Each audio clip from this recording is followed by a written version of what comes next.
Study IQ IAS, आपका selection हमारा mission. किसी भी देश का भविष्य किस ओर जाएगा ये डिपेंड करता है वहाँ की युवा आबादी किस तरीके से काम करती है, और युवा आबादी कहाँ जाएगी डिपेंड करता है उस देश की शिक्षा व्यवस्था पर। भारत की शिक्षा व्यवस्था की बात करें तो हालात बहुत ही खराब है। आज आप पूरे देश में पेपर लीक के मुद्दे को देख रहे होंगे, CGP के द्वारा प्रोटेस्ट किया जा रहा होगा, और इसी पेपर लीक के मुद्दे की भी सरकार के द्वारा एक बहुत ही बड़ा कदम उठाया गया है। एक ऐसा कदम जो ऐतिहासिक है, जो ना आज तक उठाया गया, और शायद इसके बाद अब पेपर लीक की घटनाओं पर पूरे तरीके से रोक हमको देखने को मिलेगी। हालांकि पूरे तरीके से रोक मिलेगी नहीं मिलेगी इसको समझने की कोशिश करेंगे, पर आज का जो एजेंडा है वह बच्चों के भविष्य से संबंधित है। कहते हैं ना, देर आए दुरुस्त आए, पर आए तो सही। पिछले 1-1.5 महीने से या पिछले 2 महीने से आप भारत में सिर्फ और सिर्फ एक ही खबर देख रहे होंगे जिसको आप लोग पेपर लीक के नाम से जानते हैं। रिसेंटली 2026 नीट का पेपर हुआ। नीट जो भारत का एक सबसे बड़े एग्जाम में से है और लाखों बच्चे इस पेपर में बैठते हैं। उस पेपर का लीक हो जाना एक देश की शिक्षा व्यवस्था की अकाउंटेबिलिटी पर बहुत बड़े सवाल खड़ी करती है। हालांकि जब पेपर लीक होता है तो पूरा सिस्टम उसमें इन्वॉल्व होता है, लेकिन फिर भी सरकार की अकाउंटेबिलिटी यहाँ पर तय होनी चाहिए। एक इतना सा पहलू भी अगर इसमें छुपा हुआ है तो उसको भी हमको दूर करना चाहिए, और पेपर लीक करने वाले हर व्यक्ति को इतनी कठोर से कठोर सजा दी जानी चाहिए जिसकी कल्पना भी नहीं कर सकता हूँ। इसी दिशा में आगे बढ़ते हुए अभी सरकार एक बहुत ही सख्त कानून लेकर आई है। अब ये कानून क्या है इसको हम समझेंगे, लेकिन उससे पहले आप समझने की कोशिश कीजिए कानून बना कैसे, क्यों इस बार पेपर लीक को लेकर सरकार इतना बड़ा कानून बना पाई, उसके पीछे की जो वजह है वो आपको यहाँ पर दिखाई देगी। 2026 का पेपर लीक होता है, और पेपर लीक होने के बाद पूरे देश में एक बहुत बड़ा आंदोलन हमको देखने को मिलता है, और दिल्ली के जंतर मंतर पर ये छात्र और CGP के लोग प्रोटेस्ट कर रहे हैं, और धर्मेंद्र प्रधान का इस्तीफा यहाँ पर मांगा जा रहा है। एक समय तक सरकार को लगा कि ठीक है, एक छोटा मोटा आंदोलन है, रुक जाएगा, लेकिन फिर सरकार को समझ में आया कि इस बार कुछ बड़ा हो गया है, और कुछ बड़ा हो गया है तो उसका इलाज भी हमको बड़े स्तर पर करना पड़ेगा, और इसी दिशा में रिसेंटली एक लॉ लेकर आए। हालांकि ये लॉ 2024 में भी था, लेकिन 2024 के जो प्रोविज़न थे उन प्रोविज़न को अपग्रेड करके और कठोर कर दिया गया है, और पेपर लीक को लेकर फास्ट ट्रैक कोर्ट के गठन की भी यहाँ पे व्यवस्था कर दी गई है। अगर कोई भी व्यक्ति अब पेपर लीक करता हुआ पाया जाता है तो उस व्यक्ति के लिए इतनी सख्त सजा का प्रावधान है कि आपको 3 से लेकर 10 साल तक की जेल हो सकती है, और इसी के साथ में 10 करोड़ रुपए तक का फाइन आपके ऊपर लग सकता है। 10 करोड़ रुपए का फाइन। आपकी स्थिति ठीक है नहीं है इससे फर्क नहीं पड़ता है, आपकी संपत्ति कुर्की की जाएगी, आपकी जमीन बेची जाएगी, आपके घर बेचे जाएंगे, कुछ भी हो, लेकिन वो 10 करोड़ रुपए की राशि यहाँ पे जुटाई जाएगी। और इसी के साथ में जो अपराधी हैं उन अपराधियों को आइडेंटिफाई करने के लिए फास्ट ट्रैक कोर्ट की व्यवस्था की गई है, जो कि ऐतिहासिक कदम है, क्योंकि पेपर लीक की घटना कोई आज से नहीं है। हम 1970 के टाइम से देखते आ रहे हैं, लेकिन कभी इन पर इतना ध्यान नहीं दिया गया है। अब जो कदम है बहुत ही सख्त है। फास्ट ट्रैक कोर्ट बनाया जाएगा, इसको पूरे 5 महीने के समय में पूरे केस की सुनवाई करनी है। 2 महीने में केस की सुनवाई, और अगले 3 महीने उसका ट्रायल खत्म करके जो भी अपराधी हैं उनको सख्त से सख्त सजा देने का यहाँ पे प्रावधान करना है। अब एक बात ध्यान रखिए, आप कोई भी हो, आप एक स्टूडेंट हैं, आप एक पेरेंट हैं, आप एक ऑफिसर हैं, आप एक मिनिस्टर हैं, आप कुछ भी हैं, अब अगर इस अपराध में पाए जाते हैं तो आपके बचने के चांसेस बहुत कम हैं, क्योंकि ये मुद्दा बहुत बड़ा हो चुका है, और इतना बड़ा मुद्दा होना जरूरी भी है क्योंकि देश के भविष्य से कोई कैसे खेल सकता है। लेकिन मेरा एक सवाल यहाँ पर आप सभी लोगों से भी है कि हम सरकार, व्यवस्था, सिस्टम, सबसे बहुत बड़े बड़े सवाल खड़े करते हैं, लेकिन एक बार अगर हम इंडिविजुअल की अकाउंटेबिलिटी को सेट कर दें कि मैं पेपर खरीदने जाऊंगा ही नहीं, चाहे भले कुछ भी हो, तो क्या इन समस्याओं का समाधान नहीं हो सकता है? बिल्कुल हो सकता है। लेकिन अगर हम नहीं मान रहे हैं तो फिर कौन हमको मनवाएगा? व्यवस्थाएं, सरकारें, और सरकारों की रिस्पॉन्सिबिलिटी बनती है कि आप इस तरीके के कानून बनाएं। हालांकि अब एक सवाल हर किसी के मन में ये भी होगा कि क्या ये कानून पूरा है, क्या इससे पूरी तरीके से रुक जाएगा? मेरा जवाब फिर वही होगा कि देखो, कानून बनाने का काम विधायिका का है, लागू करने का काम कार्यपालिका का है। कानून बनते हैं, उनको लागू किया जाता है, लेकिन 100% उनका जो पालन करना है वो हमारे ऊपर डिपेंड करता है। हम यहाँ सिर्फ और सिर्फ सरकार के भरोसे नहीं बैठ सकते हैं, हमको इंडिविजुअल के लेवल पर भी अपनी अकाउंटेबिलिटी को सेट करना पड़ेगा। अगर यहाँ अपने अकाउंटेबिलिटी सेट कर दी तो एक बहुत बड़ा एग्जाम्पल सेट कर देंगे। लेकिन इस प्रोटेस्ट ने हमको बताया है कि लोकतंत्र की शक्ति क्या होती है। अगर अन्याय हो रहा है तो न्याय मिलेगा, आपको आवाज़ बहुत शिद्दत से उठानी पड़ेगी। और साथ में सरकार की भागीदारी कैसी होती है ये भी यहाँ पर सरकार ने एग्जाम्पल सेट किया है कि हमने पहले बहुत टालने की कोशिश की, लेकिन देर आए दुरुस्त आए तो सही वाली कहानी हमको यहाँ देखने को मिली और एक बहुत ही मुश्किल लॉ यहाँ पे बना के दे दिया है। तो ये जो कानून है 2026 का, देखो पूरी कोशिश रहेगी कि पेपर लीक को यहाँ पे रोक सके, लेकिन फिर डिपेंड करता है सब आपके ऊपर। इससे पहले कोई कानून था क्या सर? बिल्कुल था।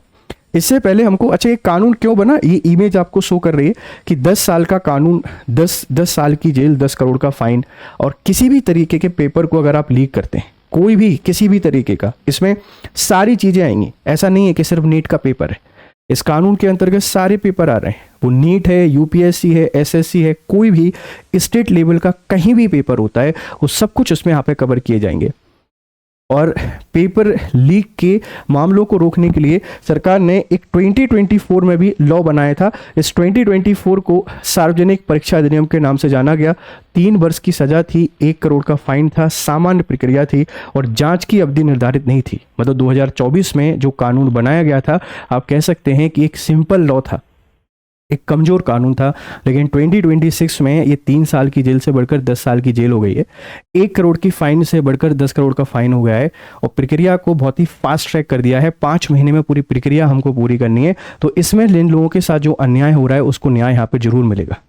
तो अभी 2026 के पेपर लीक के बाद सरकार ने बहुत स्ट्रिक्ट कदम उठाए। तो क्या पहली बार पेपर लीक हुआ है? नहीं, पेपर लीक का अपना एक बहुत लंबा इतिहास है। बहुत लंबे इतिहास को आप लोग देखने के लिए जाएंगे तो आप इस मैप को देखिए, 1997 से लेकर 2027 के बीच में बहुत सारे पेपर यहाँ पे लीक होते हैं। इन पेपर लीक की जो कहानी है वो बिहार स्टेट बोर्ड के पेपर से शुरुआत होती है। हालांकि कुछ रिपोर्ट उससे पहले भी बताते हैं कि 1980 के आसपास यूपीएससी का पेपर लीक होता है। 1991 में फिर यूपीएससी का पेपर लीक होता है, लेकिन उसके बाद यूपीएससी ने जो एग्जाम्पल सेट किया है कि कोई पेपर को लीक करके बता दो। हालांकि 2024 में यूपीएससी पर भी आरोप लगे थे कि कुछ धोखाधड़ी यहाँ पर की गई है, पर यूपीएससी ने क्लियरिफाई किया कि ऐसा कोई प्रूफ कर दे तो हम जो बोलेंगे वो करने के लिए तैयार हैं। तो यूपीएससी कोई सवाल खड़े नहीं कर पाता है। 1997 में बिहार बोर्ड का पेपर लीक होता है और उसके बाद से फिर परीक्षा केंद्रों पर सर्विलांस बढ़ाना, पुलिस फोर्स को बढ़ाना, ये सारे काम किए जाते हैं। उसके बाद आपने देखा होगा 2004 और 5 व्यापम घोटाला एक बहुत ही बड़ा घोटाला माना जाता है मध्य प्रदेश का, जहां पीएमटी का पेपर हो रहा था और उस पीएमटी के पेपर में बड़े लेवल पर घपलेबाजी होती है, धोखाधड़ी हमको देखने को मिलती है। और उसके बाद फिर दौर आता है ऑनलाइन पेपर का। 2000 से लेके 2010 के बीच में इतने पेपर लीक होते हैं, इतने पेपरों में फर्जीवाड़ा होता है कि सुप्रीम कोर्ट के आदेश के बाद मजबूरी में पेपरों को ऑनलाइन सीबीटी के मोड से कराना शुरू करना पड़ता है। कुछ पेपरों की शुरुआत करते हैं और धीरे धीरे सारे पेपरों को ही ऑनलाइन कर दिए जाते हैं, क्योंकि पहले सेंटरों पर बहुत बड़े स्तर पर घपलेबाजी होती थी।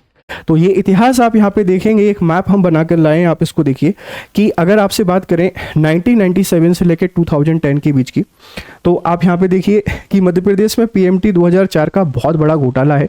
2010 बिहार जो पुलिस है भर्ती घोटाला, 1997 बिहार शिक्षक भर्ती घोटाला, राज्य सरकार बिचौलियों की वहाँ पर बड़ी राष्ट्रीय बहस। मतलब 1997 से बड़े स्तर पर पेपरों पर बहस होना शुरू हुई और उसके बाद आप देखेंगे हर स्टेट में कोई ना कोई एक पेपर लीक हो रहा है। ये पेपर लीक होना बताता है कि हमारे सिस्टम में कितनी बड़ी खामियां हैं, हमारे सिस्टम में कितना बड़ा लूप हॉल है, और हम जिस अकाउंटेबिलिटी ट्रांसपेरेंसी की बात करते हैं वो हमको कहीं भी नज़र नहीं आती है।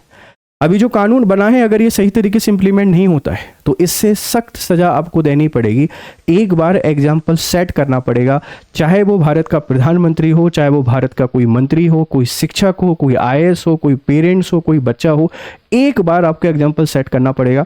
जितनी सख्त से सख्त सज़ा आप दे सकते हैं एक बार दे दीजिए, जीवन में दोबारा शायद कोई पेपर लीक करने के बारे में सोचेगा ही नहीं। और वो सख्त से सख्त सज़ा हो सकती है सिर्फ और सिर्फ सजाए मौत। आप एक बार देकर देखिए, जितने लोग उसमें इन्वॉल्व हों, ऊपर से लेकर नीचे तक, एक कानून एक बार ऐसा कर दीजिए, अगर कोई पेपर लीक भी कर रहा होगा, दुनिया की कोई ताकत नहीं है पेपर लीक करके बता दे। ये हमारे सिस्टम के जो लूफॉल होते हैं कि 10 साल की सज़ा होगी, 10 करोड़ का फाइन होगा, हमारे पास इतना एलीट क्लास है ना, इतना एलीट क्लास है कि 10 करोड़ देना उनके लिए बहुत ही छोटा सा काम है, और 10 साल की सज़ा उनकी जगह किसी और को भेज देंगे, इसने पेपर यहाँ पे लीक कराया है।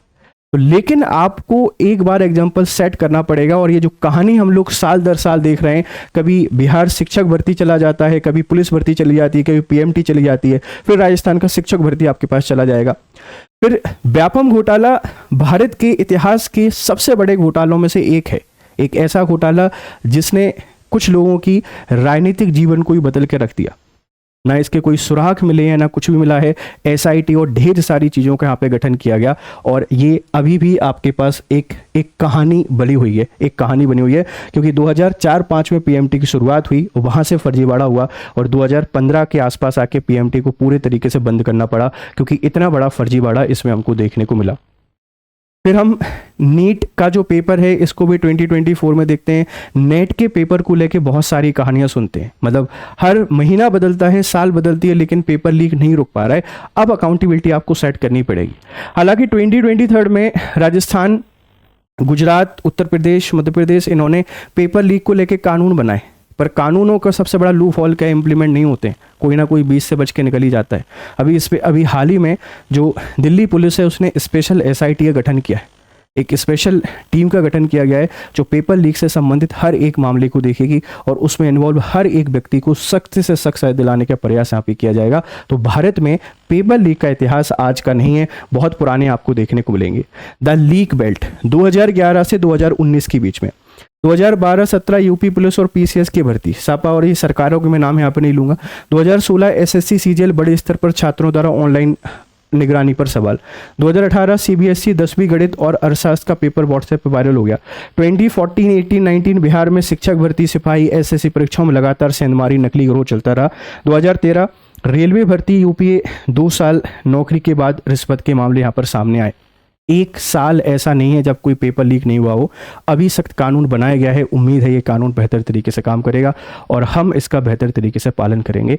तो ये एक पूरा एनालिसिस था कि कैसे पेपर लीक की शुरुआत होती है और मुझे दुख होता है बड़ा सोचकर, हम इस देश को विश्व गुरु बनाने की बात करते हैं और हमारे पास इतना टैलेंट नहीं है या हमारे पेरेंट्स के पास इतने संस्कार नहीं है कि एक बच्चे को ये सिखा दें कि पेपर नहीं खरीदना है। नहीं बनो डॉक्टर चलेगा, नहीं बने इंजीनियर नहीं चलेगा, लेकिन पेपर खरीद कर नहीं बन सकते। एक बच्चे के पास कहाँ से पेपर आ सकता है?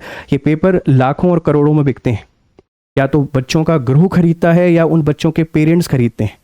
तो जो आज दिल्ली में बैठ के धरना दे रहे हैं, व्यवस्थाओं को गाली दे रहे हैं, मेरा एक सवाल आप लोगों से भी है, अगर आप खरीदना बंद कर दें तो बेचने वाले क्या बेचने जाएंगे?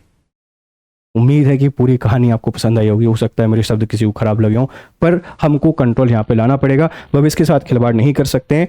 आप अगर यूपीएससी की तैयारी कर रहे हैं तो आपके लिए बहुत ही इंपॉर्टेंट अपडेट है।